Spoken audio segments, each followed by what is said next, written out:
Make a little video today about changing the antenna on my 2001 GMC Yukon. I watched a bunch of videos and just everybody I watched was like tearing their car apart trying to change these antennas. So yeah, my hands are a little scratched up, but I was able to do it without having to take a whole lot apart. I ordered the part, the base I'll show you here in a minute on the car, but where it screws in. And what happened was, I don't even see that. I tried to take us easy out and get it out, but I think it was pretty much maybe part of this. I don't know. Anyway, the guy at the car wash says, "You want me to take your antenna off?" And I was like, "Nah, I don't know. Nobody's ever asked me that, but I guess." So he snaps it off. I was like, "I think you broke it." And he's like, "Oh, no. If it don't go back on when you get through, let me know." Well, I haven't gone back for my money yet, but I'm fixing to. So anyway, I ordered, oh, and I don't know if you noticed this factory one, it's got the little spirals on it, and I never knew what that was for. But when I was reading these replacement ones, it's to help reduce wind noise. So, learn something every day. Any rate, this little unit here, I was able to find it in OEM packaging, a replacement on eBay for like $17. I think it was eBay. This little grommet, a pain to, I can't get it to slide. Anyway, I got it out trying it. It's real limited access, but going back in was kind of difficult on the new one. But let me show you how I went about getting the old one out and the new one in. So if you can see, well, right here, the new one's already in. 3 7mm bolts. The little cowl, the little corner of the windshield cowl just pops off, has some little snaps in it. I recommend one of these little pry tools in metal. I bought them in plastic before, and I bought a couple of the metal ones because never can seem to have enough of them. They're only $2 or $3 at your auto parts store. There's a little clips on that just snap out. That came out easily, should go back in easily. One of the few things. I don't know if you can see down in here. I don't think I'm going to be able to get to where you can see that cable. Anyway, the cable goes down through there, and it goes into the firewall. Let's walk around here.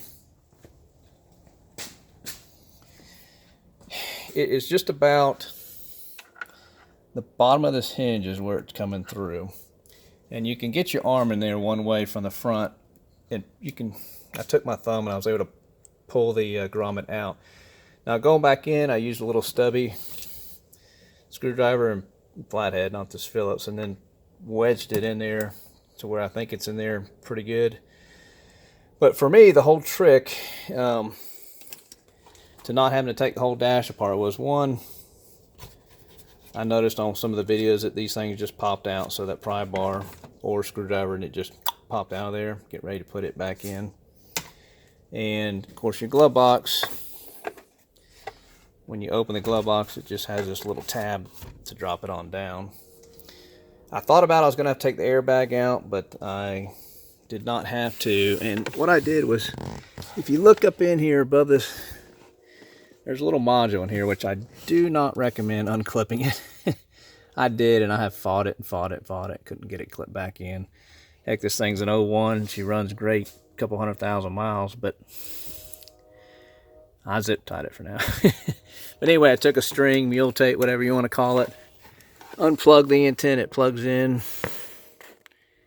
just above that module back there. You can see it just barely.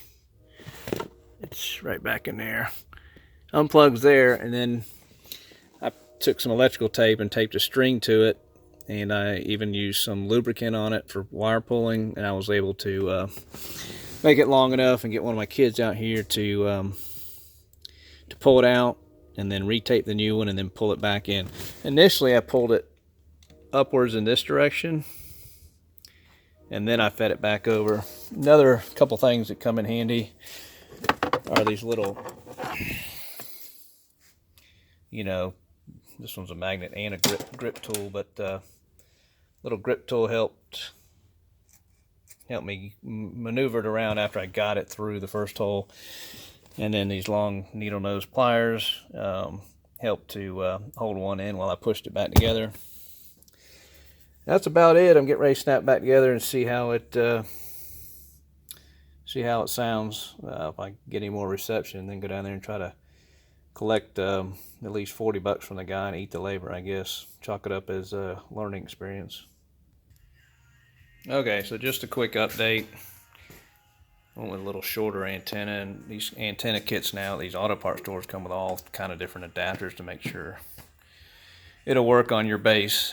This clip, or this little shroud, whatever I called it, cowl, I had this base already screwed on real tight, this adapter on the base, and I was like, oh heck, I don't know if I can get it off. But anyway, I didn't have to. I just had to have this about 3/4 of the way open to slide it under and get it all to snap. Got that screwed on, tried it without the antenna, and it's definitely helping. Everything seems to be connected good, so that's pretty much it. This just snapped back in place. This snapped in place, filled the glove box back up, and I'm good to go. I feel for some of those guys that were tearing their cars apart, I don't really want to have to go under that dash unless I've just got a lot of free time on my hands. Anyway, that's it. Hopefully this will help somebody if they have that antenna issue. And I was gonna watch one of the videos where the they pulled the cabin air filter out, which probably need to fool with that, but not tonight. So anyway, y'all have a good evening. Talk to you later.